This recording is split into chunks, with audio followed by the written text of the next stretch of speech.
Les doy una vez más la bienvenida a esta primera ponencia del último día de la cuarta semana de la traducción y para esta presentación que lleva por título Traducción de contratos de compraventa, un enfoque intencional funcional, les presento a Gino Luca Flores. Sus áreas de conocimiento son la traducción jurídica, la traducción académica y la traducción técnica. Cuenta con 10 años de experiencia en el mercado de la traducción certificada en Perú. Es docente universitario de cursos de traducción técnica y jurídica en la Universidad César Vallejo de Perú. También Project Manager y CEO de Linkers, empresa con presencia significativa en el rubro de traducciones certificadas y en la comunidad traductora en Lima, Perú. Posee una licenciatura en Traducción e Interpretación por la Universidad César Vallejo y una maestría en Docencia Universitaria por la Universidad San Ignacio de Loyola con estudios en Comercio Exterior. Muchas gracias, Gino. Bienvenido y gracias por tu participación. Adelante. Buenas tardes con todos. Realmente me complace y honra poder participar en la Semana de la Traducción organizada por el Colegio Mexicano de Licenciados en Traducción e Interpretación. Y bueno, en esta oportunidad para hablar un tema que en un inicio, pues muy probablemente como en calidad de estudiante sí que me parecía un poco más complicado. Sin embargo, con el pasar del tiempo, pues me di cuenta que habían algunas cosas que la hacían un poco más sencillas, ¿no?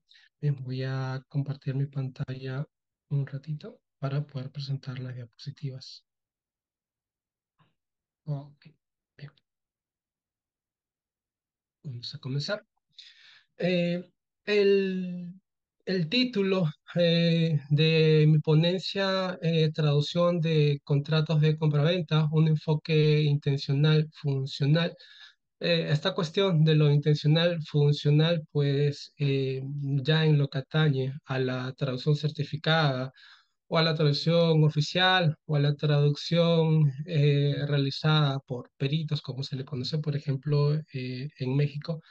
Me parece que no solamente es una cuestión que es aplicable exclusivamente a los contratos de compraventa, sino que es aplicable a una gran cantidad de documentos. Eh, Hay que hacer ciertas salvedades porque, por ejemplo, si queremos hablar de los documentos de las producciones artísticas o de las producciones literarias, pues ahí sí que hay que hacer una evaluación de conjunto y ya el enfoque intencional, funcional o la teoría de los scopos, pues ya no es válida y hay que analizar el asunto desde una perspectiva completamente distinta, analizando el asunto ya de una manera más completa. Estas apreciaciones que voy dando inicialmente, pues creo que se van a ir entendiendo un poco mejor a medida que vaya explicando algunos preceptos y algunos conceptos que en la práctica pues me han parecido bastante aplicables y que he notado también que algunos autores pues la defienden muy a pesar de las críticas que podrían haber al respecto. Bien, en la traducción especializada, pues tenemos dos grandes campos, ¿sí? Por un lado, tenemos la traducción técnica o la traducción científica, y por el otro lado tenemos la traducción jurídica. Em, Hay ciertas particularidades que, por ejemplo, tiene la traducción técnica científica, a pesar de ser dos ámbitos de la especialidad que hacen que diverjan, que sean distintas, ¿no? Por ejemplo, en la traducción jurídica, pues existe la ventaja de que los textos entre sí, por más de que pase mucho tiempo, se mantienen como tal. En realidad, los cambios que podrían haber, por ejemplo, de un contrato que se redacta en cierta fecha y luego pasan 4, 5, 6 años, pues siguen siendo los mismos. Sí es cierto que que se pueden promulgar leyes, se pueden promulgar decretos, pero significativamente pues no hacen mayor cambio en este tipo de documentos. Eh, y más aún teniendo en cuenta que pues este tipo de documentos, si hablamos de contratos, si hablamos de escrituras públicas, si hablamos de certificados, no sé, de nacimiento, de función, si hablamos cualquier documento notariado, pues estos documentos en ningún momento se trabajan desde cero. Lo que siempre se hace es tomar modelos que ya están hechos, los estudios de traducción lo hacen y lo único que hacen pues es simplemente copiar y pegar y reemplazar uno que otro nombre que se ve por ahí y ya tienen listo el contrato o el documento jurídico. Bien, esto simplifica mucho el asunto porque ya en momentos posteriores que un traductor pues se ve enfrentado a este tipo de documentos, ya la cuestión no se hace tan difícil, no se hace tan engorrosa como si sucede en un inicio. En un inicio, pues a mí también me pasó. Lo que me sucedía era que no entendía mucho de lo que se hablaba en este tipo de documentos, pero ya a la tercera, a la cuarta, a la quinta vez, pues ya se hacía, realmente se hacía mucho más fácil. Lo que notaba era que los términos eran muy parecidos, que las frases también ya estaban hechas. Y que las cláusulas pues que se repetían también bastante, que a veces parecían simplemente un copy y pega. Lo propio no sucede con la traducción técnica o la traducción científica. Ahí estamos hablando de un campo o un área temática en la que los cambios a veces son muy vertiginosos. Es decir, en un momento dado puede haber, no sé, un desfibrilador o una máquina, una concentradora de oxígeno, pero pasa 6 meses y aparece una nueva versión. Y esta nueva versión pues incorpora nuevas funciones, incorpora nuevas cosas y puede cambiar sustancialmente los datasheets o las hojas de datos o sus manuales. Y ahí sí hay que hacer una revisión, hay que ver cómo traducir todos estos nuevos términos, estos nuevos conceptos. Y en ese sentido, pues, la traducción técnica o la traducción científica, ya hablando de la científica, obviamente la ciencia también avanza muy rápidamente. Ni que hablar, por ejemplo, de áreas como la biología, que en todos los países está en un crecimiento muy constante. Por ello, sí, me parece que en la traducción jurídica pues hay cierta familiaridad, vamos a encontrarnos con cierta similitud entre los documentos y ese es un aspecto que deberíamos aprovechar. Sin embargo, ya sometiendo el asunto a las nuevas tecnologías, pues sin tener que hacer grandes estudios científicos, sin someter el asunto a tanto rigor, lo que se puede notar es que traduce mucho mejor la traducción técnica que la traducción jurídica. Bien, ya seguramente a lo largo de la semana, pues ustedes habrán escuchado que se ha hablado mucho acerca de las tecnologías de la información o de la inteligencia artificial. Eh, pero siempre es importante partir de esta base y tratar de contextualizar. Bien, lo que ha pasado en los últimos años es que ya no se utilizan los mismos recursos que se utilizaban antes. Antes, bueno, se utilizaban mucho los diccionarios, los glosarios, los corpus o los textos comparados, y a la fecha sí que se usan, pero se usan con menor frecuencia. ¿Por qué? Porque nosotros tiramos o tendemos un poco más a la practicidad, a ser mucho más prácticos. Y esta practicidad pues nos la otorga las nuevas tecnologías de información. Estoy hablando de la traducción automática neuronal que golpea con fuerza hace aproximadamente 4 años y bueno, ya hace por lo menos 2 años que entra también la inteligencia artificial. Por lo tanto, las herramientas de las que nos valemos, eh, tanto los profesionales como también los estudiantes, porque también lo he podido ver en las aulas, es que ya utilizamos con mucha mayor frecuencia las herramientas que incorporan la inteligencia artificial. Este es un aspecto inevitable, este es un aspecto que nos va a acompañar seguramente por mucho tiempo y que lo que hace es ayudarnos a reducir tiempos y también, claro que sí, a trabajar, por decirlo así, un poco menos también. Dado este escenario, lo que es ya en la práctica, hablando de manera muy franca es que los textos, o sea, toda esta cuestión del uso de las nuevas tecnologías se traduce en el hecho de que al someter estos textos a estas emergentes tecnologías de la información, es que ya tenemos en muchos casos el 90% del texto ya realizado y a nosotros nos queda aproximadamente un 10%. Estos no son datos que han sido comprobados muy rigurosamente, solamente sirven como ejemplo. Pero sí, ya evidentemente pues nuestro campo de acción va a ser menos. Y de igual manera, para poder resolver los cuellos de botella, los problemas de traducción, los focos de dificultad, las habilidades o las competencias que deberíamos tener, pues no han cambiado, siguen siendo las mismas en realidad. Y podríamos resumir el asunto en estas tres habilidades, sobre todo una comprensión lectora en un nivel óptimo, ¿sí? Es lo base. Creo que para poder traducir eh, necesitamos leer bien, tratar de desmenuzar completamente el texto hasta en sus partes más íntimas para poder realmente hacer un constructo de las ideas a nivel cognitivo.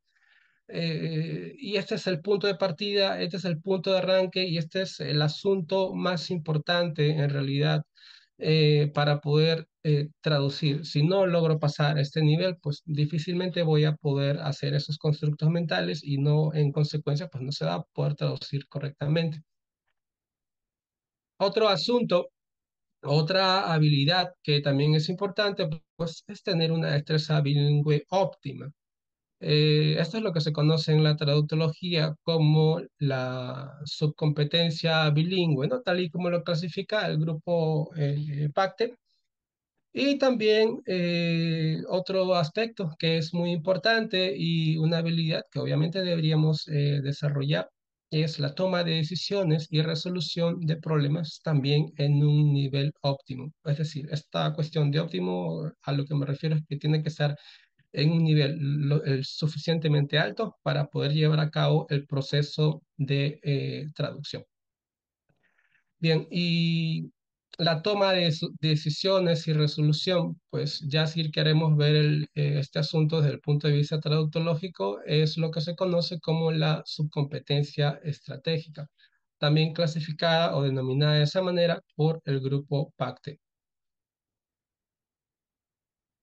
Muy bien, y todas estas habilidades que nosotros desplegamos, sobre todo en la traducción certificada en otros lugares se conoce también, bueno, aquí también se conoce como la traducción oficial o la traducción peritada también en México. Eh, en última instancia, están condicionadas por el encargo de traducción. Lo que este concepto que introduce Vermeer en el año 1973 bajo el nombre de la teoría del escopo, ¿sí? Vamos a ver de qué se trata esto de la teoría del escopus. Bien, eh, básicamente de lo que se trata es que el proceso de traducción se encuentra condicionado por las instrucciones que me puede dar el solicitante de la traducción. Es decir, que si mi texto cumple con el objetivo o cumple con las expectativas para el cual se me ha solicitado traducir el documento, podríamos estar hablando de que la traducción está bien y que se trata de una traducción de calidad. Vamos a leer textualmente lo que dice en esta parte. Se sustenta en que en el proceso de traducción y las decisiones que tomamos en cuanto a la forma y fondo están condicionados por la finalidad de la traducción. De esta manera, si bien es importante el sentido de lo puramente lingüístico y el aspecto pragmático, es aún más importante cumplir con el cometido por el cual se nos pide realizar una traducción. Esto se traduce en que va a haber una primacía, va a haber una regencia del propósito por encima de la fidelidad de lo que dice el texto o de lo que dice el autor, porque estoy condicionado a las instrucciones que me ha dado el solicitante o lo que me ha dicho el cliente que quiere lograr con respecto a su traducción. Esto por un lado. Por otro lado, también debemos adecuar la traducción a un contexto y a un público determinado. No es lo mismo traducir para un grupo de especialistas, no sé, del campo de ingeniería, no es lo mismo traducirlo para un grupo de ingenieros que traducirlo para un público general. Lo que se tendría que hacer, si se hace para un público en general, es modular el lenguaje y decir las cosas en un lenguaje mucho más sencillo, ¿no? Y de esta manera, pues, estaría alcanzando el propósito.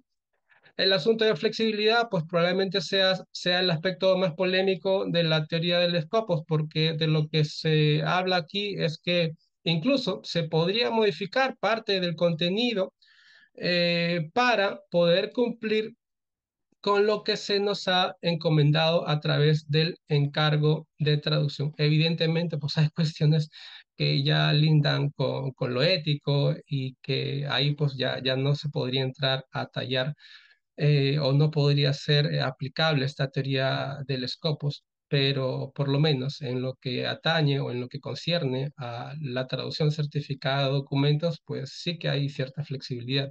Sí se puede modificar el texto para que se entienda mejor. Si tenemos, por ejemplo, un texto que está en prosa y que la forma en que está escrito pues no es tan lecturable, tal vez se puede dividir el asunto enumerándolo o poniéndolo en columnas, de modo que la visualización por parte del lector sea la más óptima. Entonces, en ese sentido, la teoría de los scopus, pues sí, brinda cierta flexibilidad para el abordaje de estos documentos.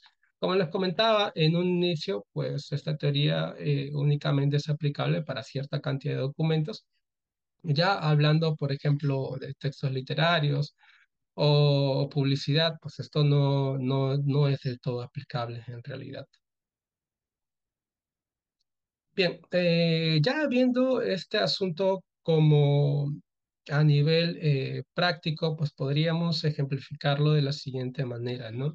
Esta evaluación del texto, por ejemplo, este es un certificado ISO, un certificado que da conformidad que un producto pues cumple con ciertas expectativas y que cumple con una norma ISO en particular, una norma técnica internacional, pero no es lo mismo, por ejemplo, cuando un estudiante o un postulante realiza esta traducción y está sometida a la evaluación y al criterio de un revisor, que cuando, por ejemplo, la presenta ya a un cliente del mercado, y que lo va a utilizar para un fin específico. Por ejemplo, si un profesor me pide que yo haga la traducción de este documento, pues yo me voy a esforzar en que todo el texto esté bien y esté correcto.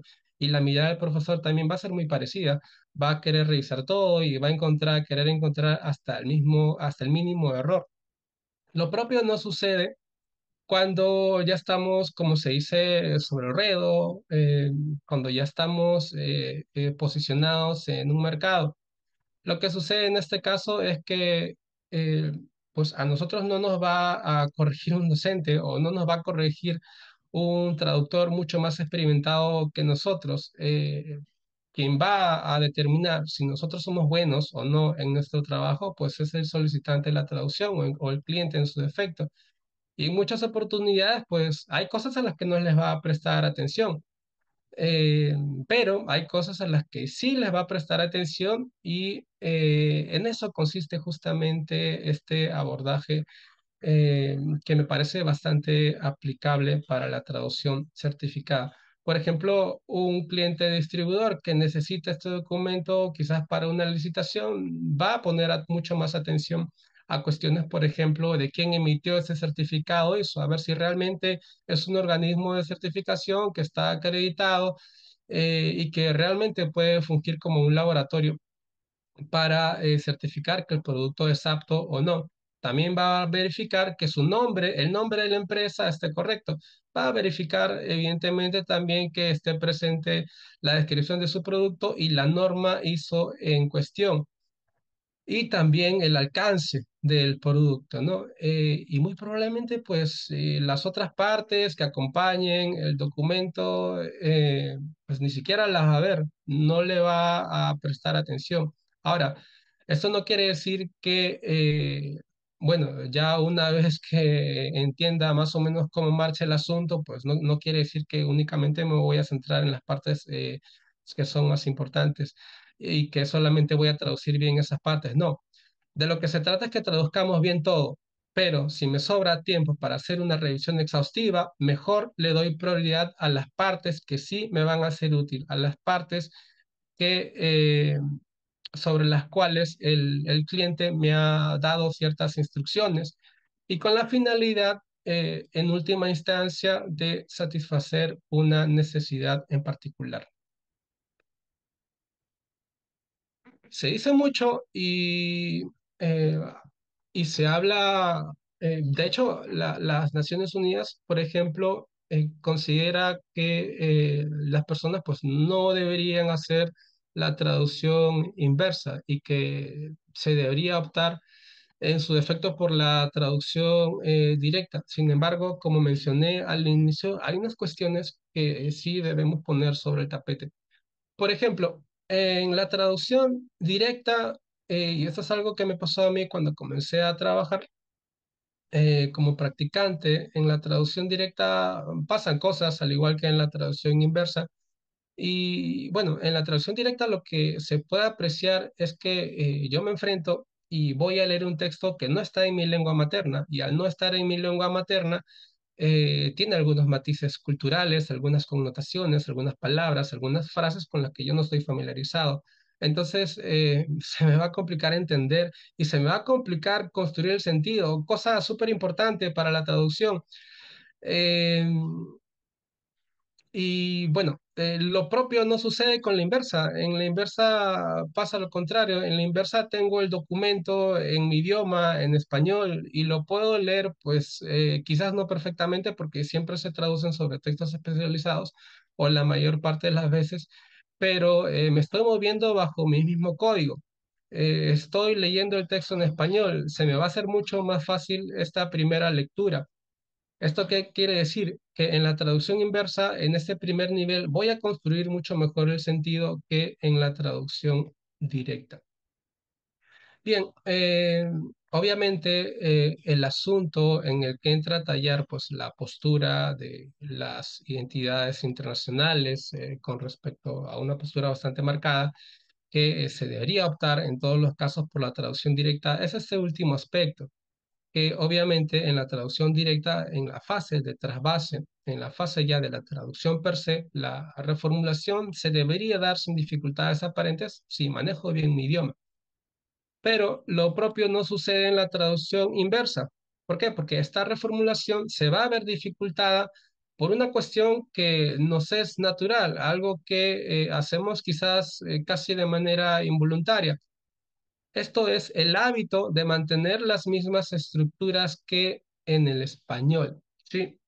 Entonces, más o menos, sí, podemos entender muy bien lo que dice el texto, pero al momento de reformularlo, eh, pues vamos a tender, sin querer, a utilizar las estructuras que se utilizan en español. Ahora, viendo el asunto, viendo esta cuestión ya de manera funcional, si yo manejo una buena gramática o al menos en un nivel óptimo y no tengo, no caigo en errores básicos, y si consigo una buena lectura y puedo reformular gramaticalmente bien mi texto, pues podríamos estar hablando de que sí, que mi traducción es funcional, que quizás no está del todo naturalizada, pero por lo menos le va a servir a mi cliente.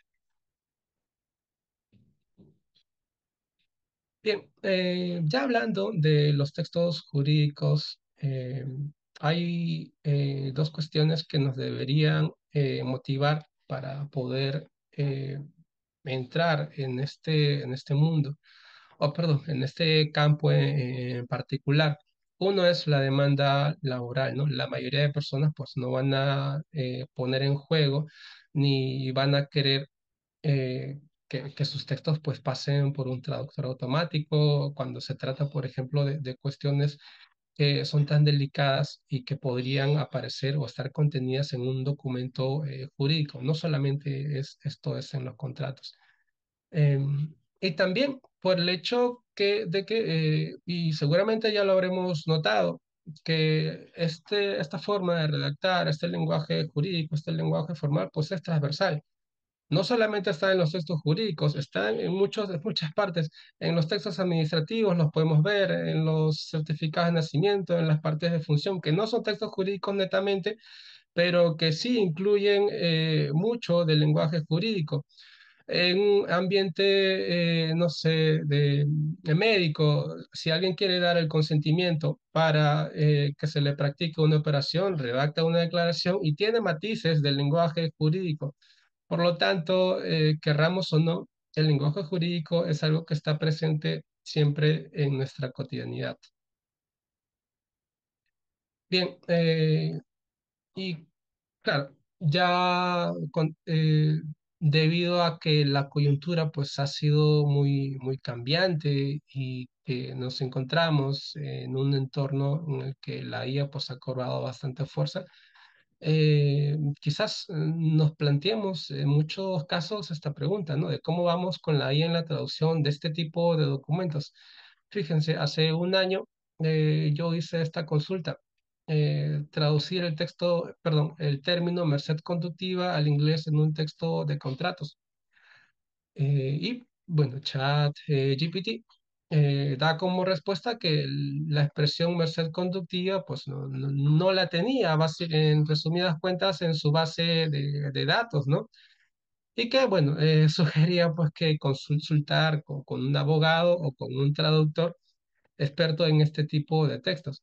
Sin embargo, esta cuestión que se dice que estos asistentes pues van aprendiendo es completamente cierto. Hace un par de semanas hice la consulta y ya tenía el texto, ya lo había adaptado y ya aparecía en su base de datos. El texto, el término merced conductiva, pues a lo que se refiere simplemente es al pago del arrendamiento o al pago del alquiler. Y bueno, ya lo tenía en su base de datos. Entonces, es una cosa que va a ir mejorando poco a poco. Eh, no, es fácilmente verificable. De hecho, nosotros cuando estamos muy interesados en un asunto y comenzamos a tener una conversación y queremos explorar a fondo y también conocemos acerca del asunto, pues seguramente vamos a ver que nos aparece esto del Memory Updated. Bueno, ahí se va alimentando y va recogiendo datos también de nosotros, estos asistentes que incorporan la inteligencia artificial. Sin embargo, a la fecha y algo que es fácilmente verificable es que todavía muchas de las frases que son propias del ámbito jurídico, pues no las traduce muy bien. Em, y es ahí donde nosotros entramos a tallar, claro está, con nuestra pericia, con nuestro conocimiento, con nuestra experiencia en el asunto, podemos intervenir y mejorarlo, ¿no? Por ejemplo, esto de acá, decir va a ser presente documento para saberle saber de su despido del cargo, pues nada, tiene que hacer la expresión him o hacer referencia a un tercero. Se va completamente del asunto. Consta por el presente un contrato de compra-venta que se celebra entre Juan Pérez y Rosa García. Esta reformulación que hace acá el traductor de Google nunca se ve en el inglés, no aparece.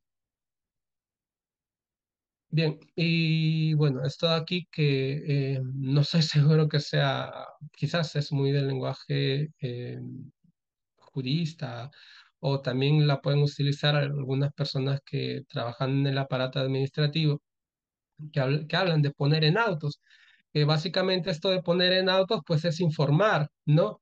Y lo que se ve aquí en la traducción de DeepL, que es un traductor pues que me parece bastante respetable, es que esto de autos lo traduce como cars, ¿no? Y bueno, es algo que está completamente mal. Y bueno, en Perú, por ejemplo, existe mucho esto de este tipo de lenguaje que se habla de sanear los inmuebles o descargar también un inmueble. Claro, yo también cuando los escuché por primera vez se me hicieron muy extraños. Pero sí, la gente está muy familiarizada con este tipo de términos, sobre todo las personas que van a hacer los trámites. Entonces, cuando dice que un terreno debe ser saneado, para nada se hace referencia al hecho de que tiene que haber una cuestión de salubridad o de que debe ser limpiado, sino que aquí a lo que se refiere es a dos cuestiones, por lo menos acá en Perú, se refiere al hecho de que perdón, el terreno debe estar libre de cargas o gravámenes. Y por otro lado, el otro sentido es que sanear un terreno, sanear un inmueble, es dotar a este inmueble de las conexiones básicas de electricidad, agua y desagüe, ¿sí? Son esos dos sentidos. Y esta cuestión o este término de descargar, pues simplemente se refiere a quitarle las cargas, quitarle los gravámenes, pero en ningún momento hace referencia a descargar o a unload, como dice aquí, de descargar cosas, ¿no? Bien, esto era para ver más o menos cómo va el asunto en los diversos traductores automatizados. Una cuestión que nos favorece en la traducción de los contratos, pues es esto de aquí, de lo que ya había hablado hace un momento, que los contratos, pues, son similares, tanto en forma cuanto en sentido. Un contrato de compraventa siempre va a hablar de la enajenación de un bien o de un servicio a cambio de la contraprestación o a cambio de un pago. No hay nada más que decir al respecto. Un contrato de alquiler, también lo mismo, se va a hablar del arrendamiento o de alquiler de un bien inmueble a cambio del pago o a cambio de una merced conductiva. Esto es algo que nos favorece porque siempre vamos a ver casi lo mismo y como les comentaba, siempre se utilizan los mismos formatos. Entonces, no hay que tenerle tanto temor a la traducción jurídica, sino que más bien hay que verlo como una cosa que ya en la segunda, en la tercera o en la cuarta vez, pues vamos a ir mejorando. Y esto va a ser así porque estas características pues nos ponen nos van a facilitar las cosas. También hay bastante repetición de terminología, bastante repetición de cláusulas. Hay cláusulas tipo, cláusulas que en realidad simplemente se tratan de copiar y de pegar. Eh, y esto no es una cuestión, lo de los latinismos no es una cuestión que me parece que sea algo favorable, sino que más bien es algo que sí sucede. Es decir, que vamos a ver la presencia de latinismos, pero aquí sí hay que tener cierta mesura, porque los latinismos aparecen tanto en español como en inglés y muy probablemente en otros idiomas, pero no siempre vamos a mantener los latinismos. Esto de mantener los latinismos es una cuestión de verificar si realmente se utilizan los dos de la misma manera, tanto en español como en inglés. Pero puede ser que un latinismo, no sé, por ejemplo, sí se utilice en México, pero no se utilice en Estados Unidos. En este caso, lo que tengo que hacer es traducir el latinismo y puedo ahí aplicar muchas formas, ¿no? Como la explicitación, por ejemplo, y que me va a permitir, pues, sustraer el sentido y explicarlo de una mejor manera. Bien, la dinámica del contrato de compraventa, pues, es bastante sencilla. Tenemos por un lado un vendedor, sí, vamos a tomar como referencia porque de hecho aquí podemos abordar un poco más de cosas. Un contrato de compraventa internacional. Tenemos por un lado el vendedor y por el otro lado tenemos el comprador. Este vendedor lo que tiene es un bien. Y la dinámica consiste en que esta persona se va a enajenar de ese bien, lo va a transferir o lo va a ceder a la otra persona a cambio de que este comprador pues le pague una cantidad de dinero, o lo que se conoce más técnicamente como la contraprestación. Evidentemente, si ya hablamos de una operación que tiene un alcance internacional, pues en el intermedio pasan muchas cosas. Podemos hablar de la intervención, por ejemplo, de las aduanas como un organismo que controla, fiscaliza y supervisa. También podremos hablar de la intervención de los bancos.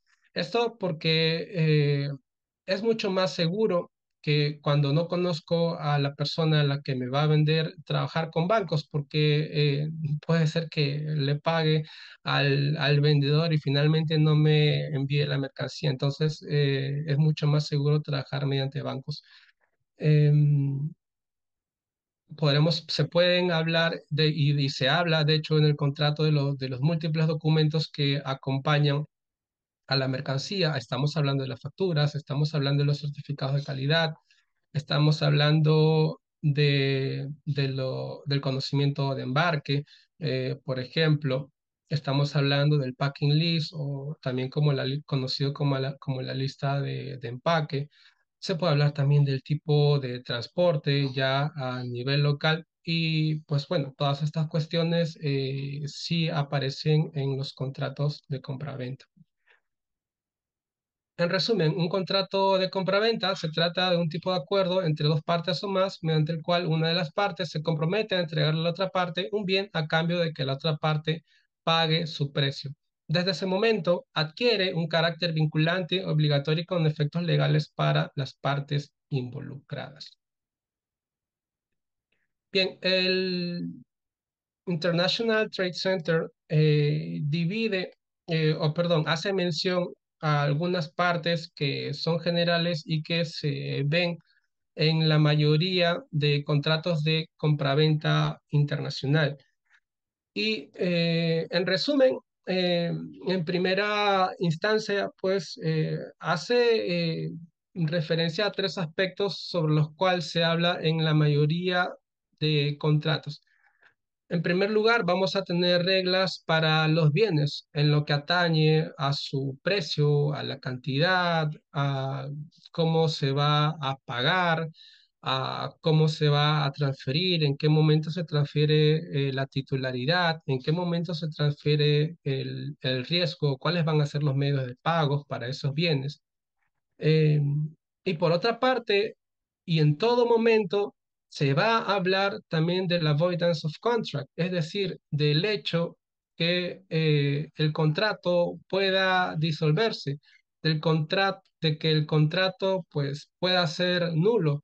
Claro, porque o bien el comprador o el vendedor pueden cumplir con algunas de sus responsabilidades como partes contractuales, y este es un aspecto, el avoidance of contract, que siempre y en todo momento está presente a lo largo de un contrato de este tipo.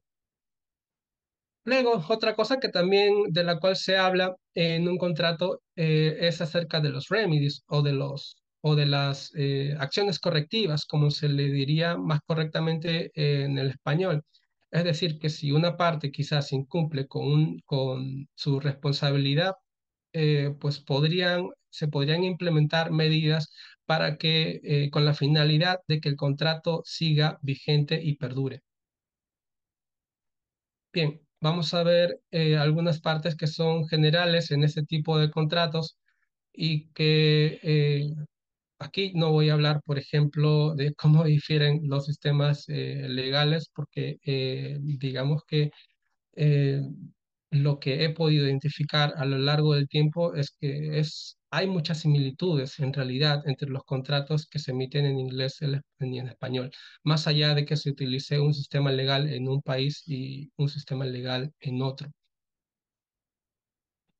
Bien, como primera cosa, lo que se ve en un contrato, ya sea que esté en español o ya sea que sea emitido en un país anglosajón, lo que se ve primero es la identificación de las partes, siempre, ya sea que es una persona natural o una persona jurídica.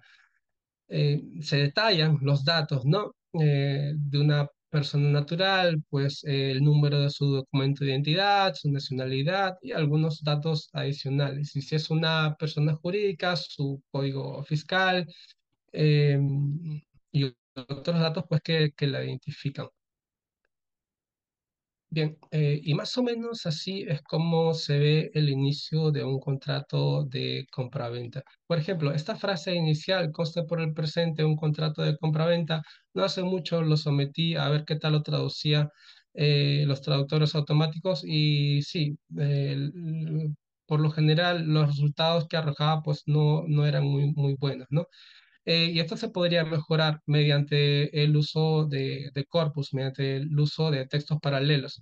Si verificamos los textos que están redactados originalmente en inglés, lo que vamos a ver es que la mayoría de documentos, por ejemplo, arrancan de esta manera. This sales agreement o this purchase agreement. Y en ese sentido, el corroborar o verificar cómo se redacta el inicio de este tipo de contratos en la lengua origen, pues es algo mucho mejor que consultarlo con los traductores. Luego, la parte bueno, esto tiene varios nombres en realidad. La parte de los recitals, el background llamados en español los considerandos o antecedentes. Aquí básicamente se da una descripción del alcance comercial o del rubro o el giro al que se dedican las empresas, ¿no? Y sobre todo de la intención que tienen ambas partes para llevar a cabo o formalizar este contrato, ¿sí? Por ejemplo, aquí lo que dice es que esto, ¿no? Esto es súper importante. El comprador está de acuerdo y se compromete a comprar del vendedor los bienes durante el periodo establecido. Este tipo de frases, por lo general, aparecen en la parte de los considerandos o los antecedentes. Y esta parte todavía, estas dos primeras partes todavía no son vinculantes, es decir, que aquí no se dicen, no se establecen todavía derechos, no se establecen responsabilidades, por lo tanto, aquí en este nivel no se puede hablar aún de ningún tipo de incumplimiento. Bien, y aquí tenemos algunas posibles traducciones, por ejemplo, para lo que son los recitals o lo que se conoce también como el preamble o background, que es básicamente lo mismo. Considerando los antecedentes, preámbulo y declaraciones. Y curiosamente acá pues tenemos exponen, ¿no? Pero es lo mismo.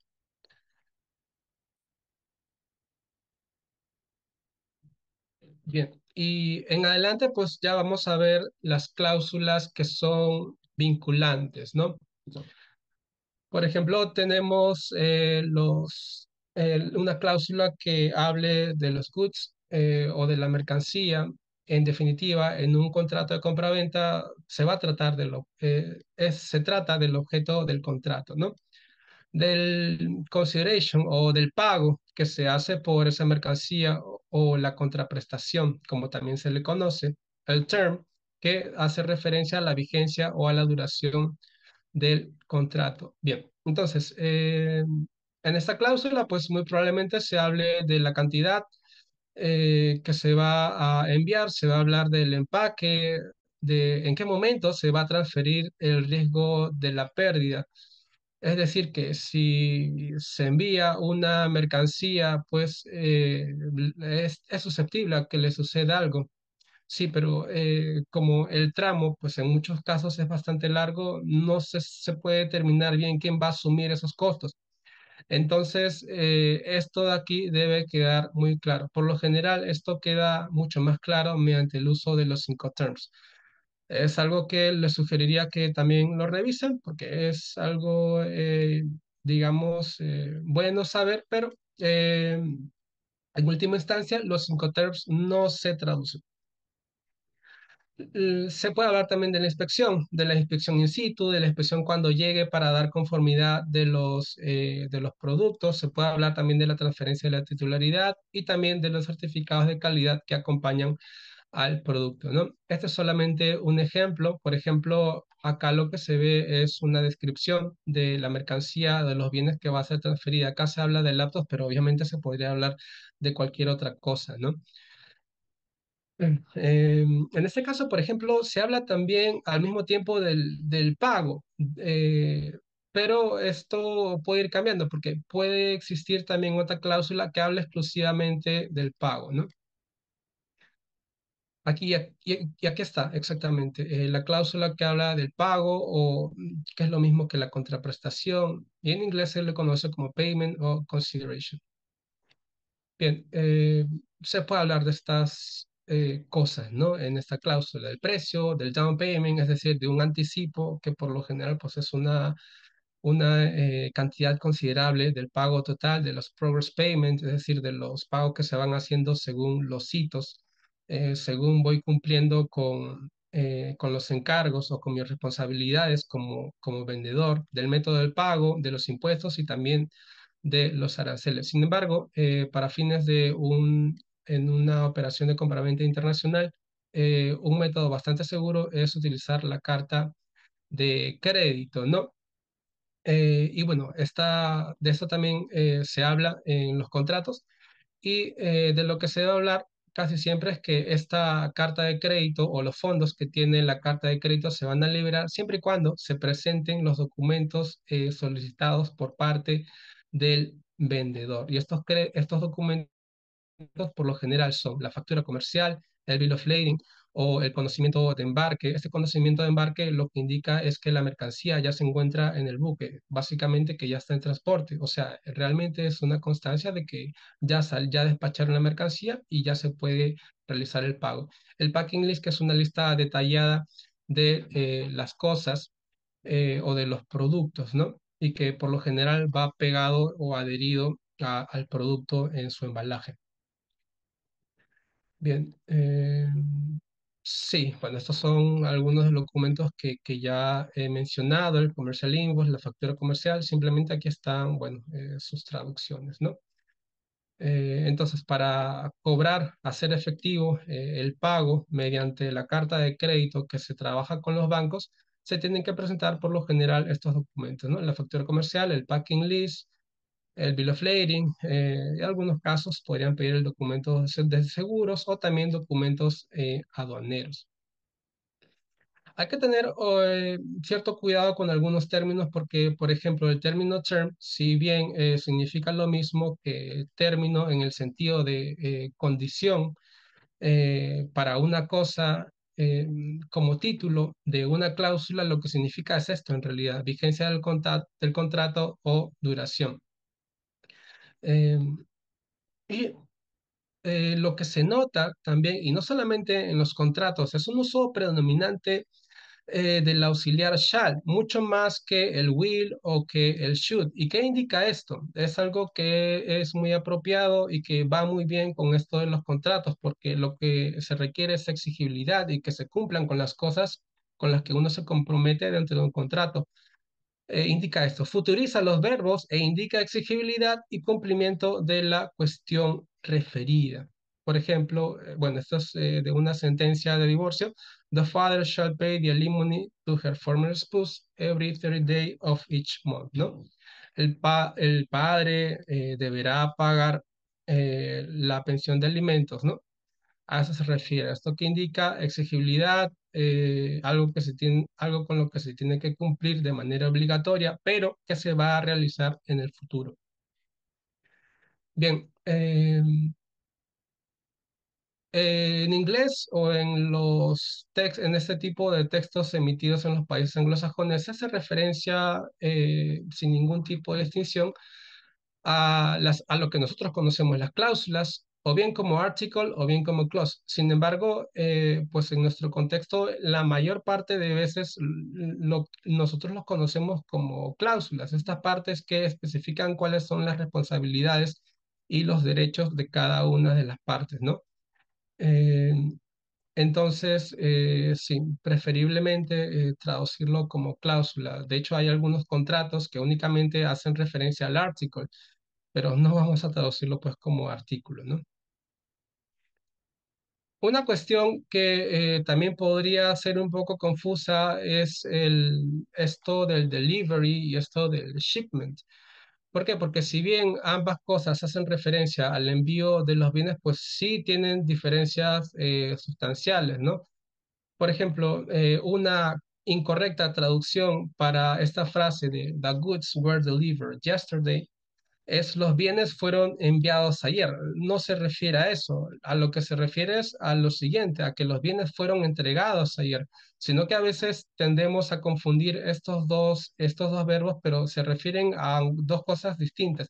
El shipment se refiere en general al proceso de mover las mercancías desde un lugar a otro, en todas sus instancias, desde el momento en que sale hasta el momento en que se entrega. Pero el delivery ya es la entrega final, ya es cuando la recibe el importador.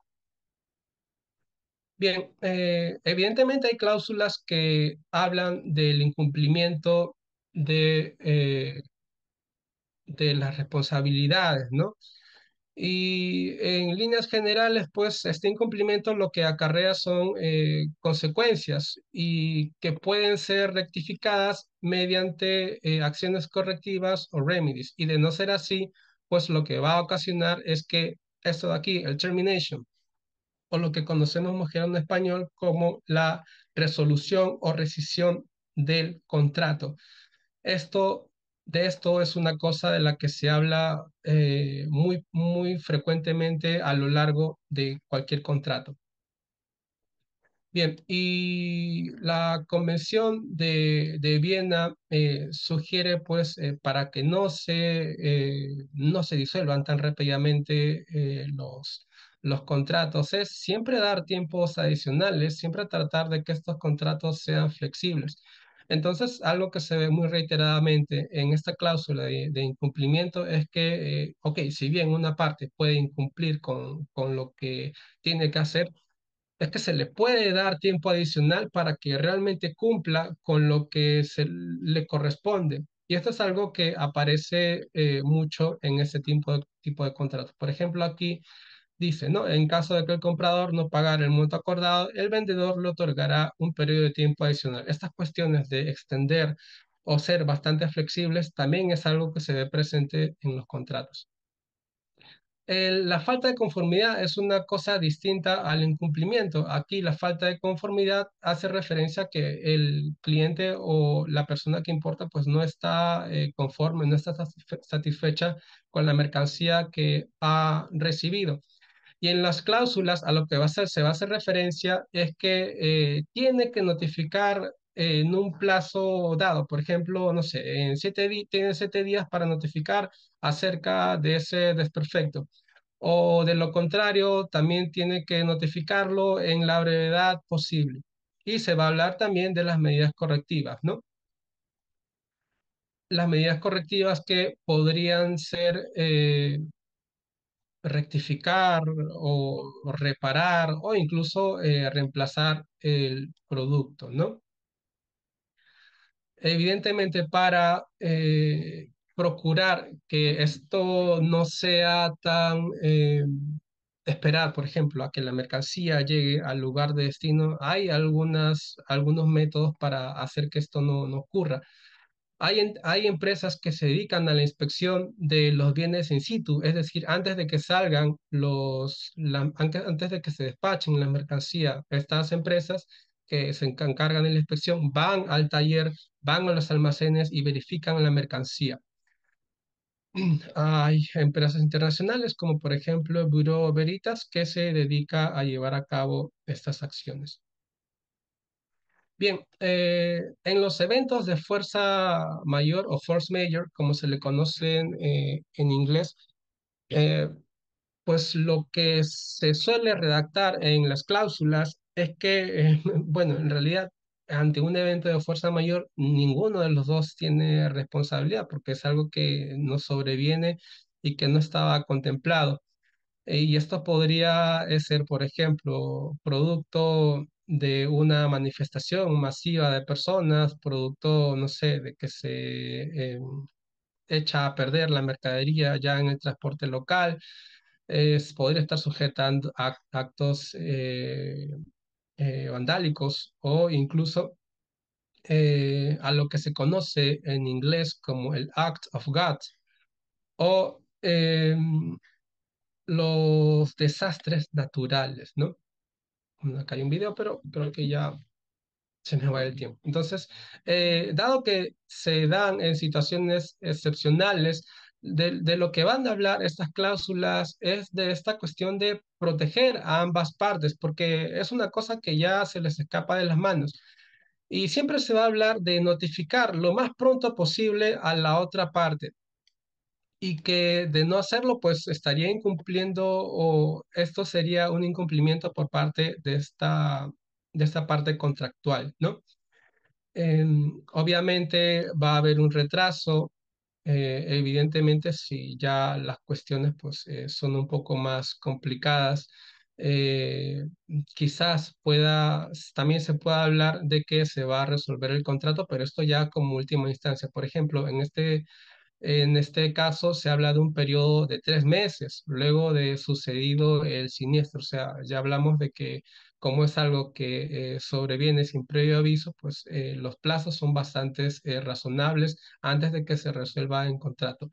Pero antes de ello, pues la parte a la que le sobreviene esta circunstancia tiene que hacer todos los esfuerzos posibles para tratar de remediarlo y entregar la mercadería en el plazo más breve posible.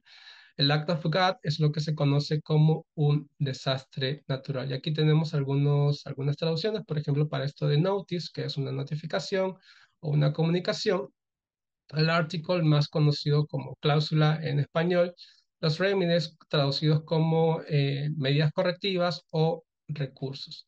Bien, el dispute resolution a lo que se refiere es que en dado caso, pues algunas partes, o perdón, las partes contractuales pueden entrar en controversia, pueden tener discrepancias en los asuntos que atañen al contrato.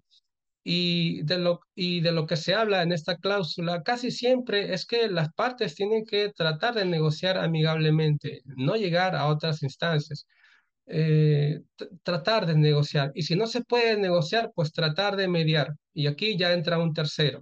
Pero obviamente lo que hace este tercero es que los ayuda a llegar a un acuerdo. Y si eso no funciona, pues ya llega a contratar, por ejemplo, a un árbitro, someter el asunto a arbitraje para que se emita un laudo arbitral y que sea aplicable, ¿no? Y si ya no funciona tampoco ahí el asunto, pues ya someter el asunto a las cortes correspondientes. Más o menos se ve así este tipo de cláusulas, ¿no? Primero negociar, luego arbitraje, y si no, ya el asunto se somete a la jurisdicción que corresponde. La ley aplicable, bueno, dependiendo del lugar en que se lleve a cabo, digamos, esta transacción, pues se va a escoger uno de los dos países y el contrato se va a tener que interpretar según esa ley aplicable. Ambas partes podrían escoger, por ejemplo, si hablamos de un contrato de compraventa internacional, adherir a su contrato la Convención de Viena o no, que establece ciertos criterios, que establece ciertas directrices para facilitar el asunto de la transacción internacional. Esta cláusula a lo que se refiere, el Entire Agreement, se llama así tal cual, difícilmente la he visto con otro nombre. Lo que pretende o está orientada a prevenir a que se añadan o a que se adhieran cuestiones adicionales que no están en el contrato original.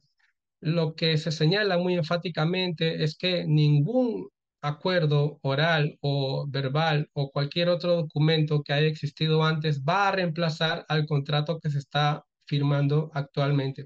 Por lo tanto, el contrato actual al que se hace referencia es válido y va a reemplazar a todos los contratos previos. Básicamente de eso se trata esta cláusula. Estas ya son cláusulas tipo, casi la mayoría de estas cláusulas pues dicen exactamente lo mismo. La cláusula de severability o indivisibilidad a lo que se refiere es que a la independencia de las cláusulas, ¿no?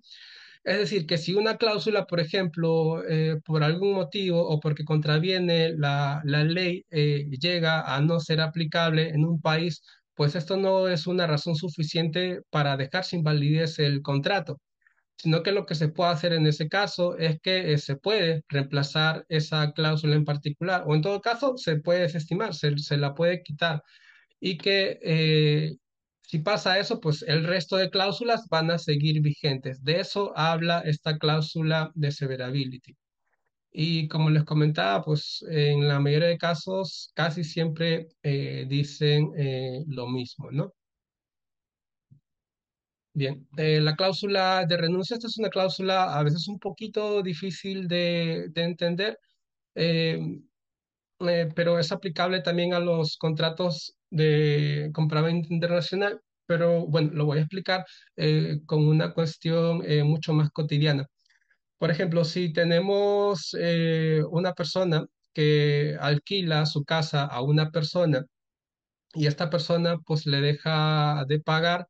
eh, Esto no quiere decir que, por ejemplo, si le deja de pagar un mes o 2 meses y estos meses generan intereses y la persona quizás por sea razón, tal vez tiene una razón comercial por la que no le exige los intereses, eh, quizás no lo hace en ese momento, pero eso no lo priva de hacerlo después, no lo priva de recuperar ese dinero o esos intereses mucho más adelante.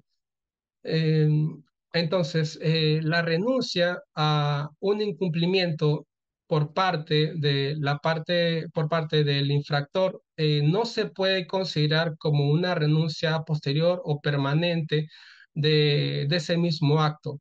Es decir, que si, bueno, en el caso de, digamos, de hipotético que puse sobre el pago de la renta, si en un mes o en 2 meses pues no cobra los intereses, esto no quita de que más adelante esta persona pues sí tenga el derecho de cobrar esos intereses que no se efectuaron en su momento. Bien, y la cláusula de survival, que también es una cláusula muy típica, habla de que luego de expirado el contrato, sí, por lo general todas las cláusulas se extinguen, pero hay unas cláusulas que se van a mantener y que por lo general son cláusulas que hablan de temas pues que son muy privados de una empresa, que son de alta confidencialidad, que hablan, por ejemplo, del know-how, es decir, de cómo hacer un producto o cómo hacer una cosa y son cláusulas que se mantienen vigentes luego de expirado el contrato. Básicamente de esto habla esta cláusula. Bien, y aquí tenemos ya para cerrar, pues la traducción del severability se podría traducir como independencia de las cláusulas. Y la cláusula, hay una cláusula final también, la cláusula de misceláneos que, bueno, por ejemplo, si no se llegó a poner una condición o algo que era importante a lo largo del término, pues la colocan aquí. Y esto no quiere decir que sean cláusulas que no son importantes. Sí, sí, sí son importantes, sin embargo, no calzaron pues con el tenor de las cláusulas restantes. Bien, era todo por cuanto tenía que comenzar, así que espero que lo que he comentado el día de hoy haya sido de su utilidad y les sirva más adelante ya en una aplicación al momento de traducir. Muchas gracias.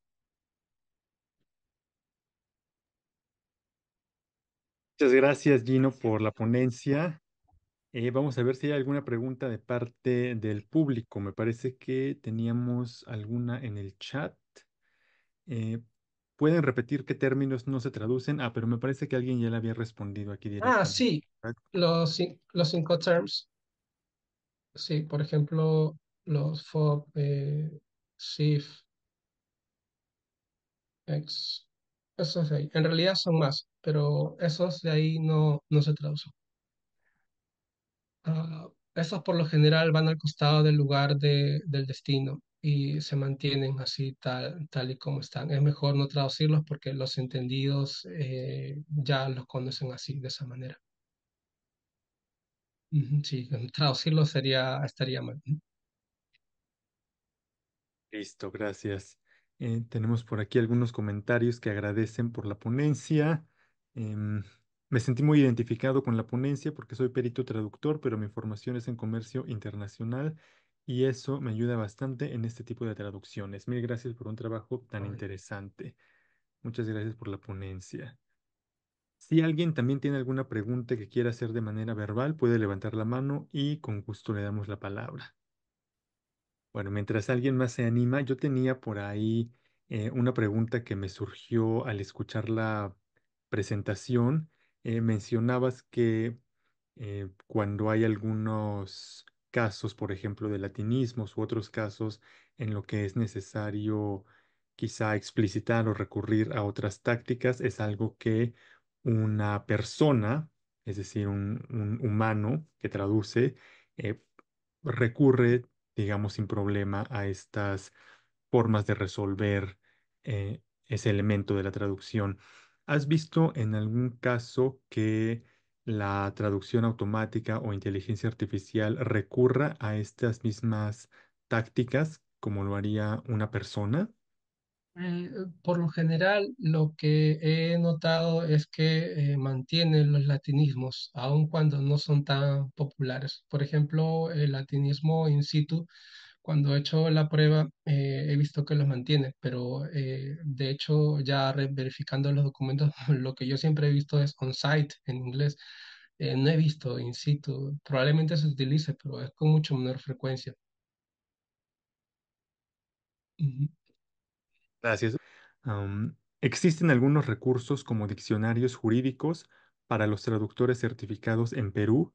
En México existen algunos diccionarios muy respetados, pero se enfocan en el contexto mexicano. Me pregunto si ustedes tienen algo similar que sea específico para su país. No, no, en realidad no hay algo que sea propio de Perú. Eh, lo que sí conozco y lo que he visto en la práctica, pues es, por ejemplo, el uso del diccionario Cabanelas. Sí, es bastante conocido el Cabanelas, lo puedo escribir aquí. Y eh, también otro que es el contrato de compraventas. Ah, ahí no lo escribí bien, lo está escribiendo una persona, el Cabanelas. Y otro también es el de Liliana Mariotto, creo que así se escribe, su apellido. Eh, bueno, uno es el Cabanelas, que es un diccionario, un glosario jurídico, y el otro es, bueno, este de aquí, un libro que compara los contratos redactados en inglés y al lado los contratos, los mismos, traducidos al inglés. Entonces hay una facilidad de visualización. Puedes ver cómo se traducen las palabras o o los términos de una manera bastante sencilla.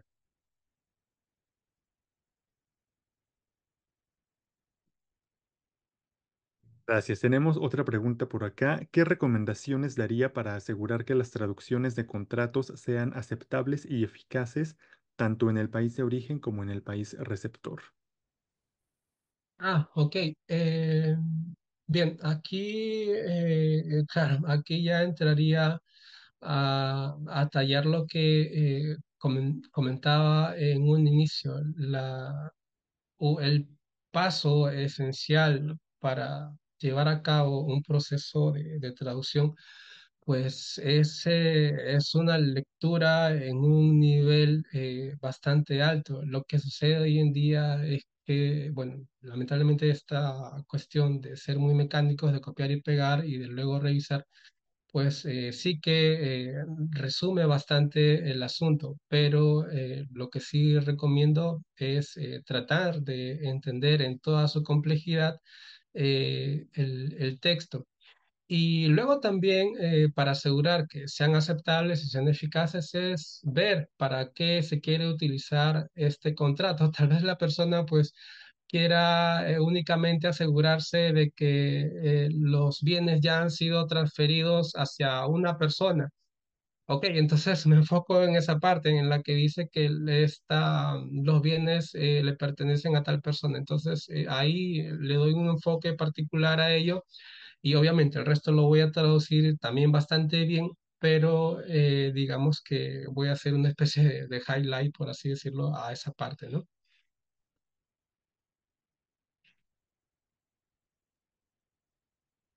Gracias. Seguimos con algunos otros comentarios. Mil gracias por compartir tantos ejemplos. Esto hizo muy entretenida y clara la ponencia. Me gustó poder ver las diferencias y similitudes entre los términos legales en México y Perú. Saludos.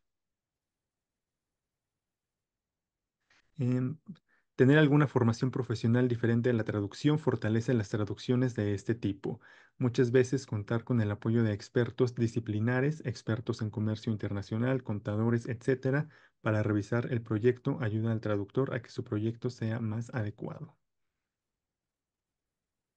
Sí, es algo cierto, ¿no? De hecho, pues no tenemos que esperar, por ejemplo, que hayan ponencias o seminarios o congresos que sean específicos de traducción, sino que nosotros por cuenta propia o por nuestra propia determinación, pues sí que podemos, no sé, matricularnos, por ejemplo, en un curso de comercio internacional o en un curso de derecho básico, y esto dependiendo de las intenciones que nosotros tengamos, pues definitivamente nos va a ayudar bastante, ¿no?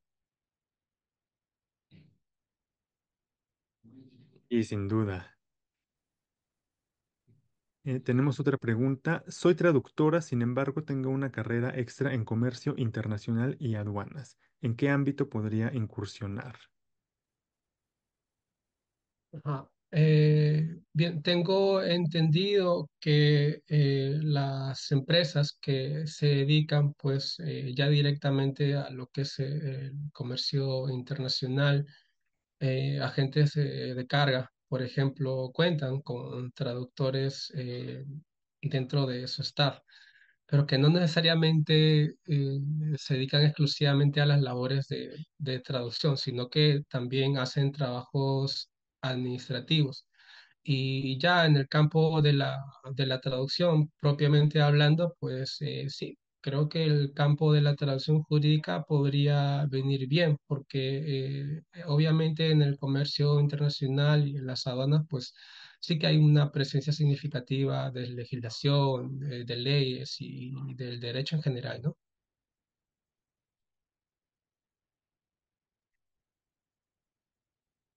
Perfecto. Creo que ya no tenemos más preguntas, a menos que alguien quiera hacer alguna otra.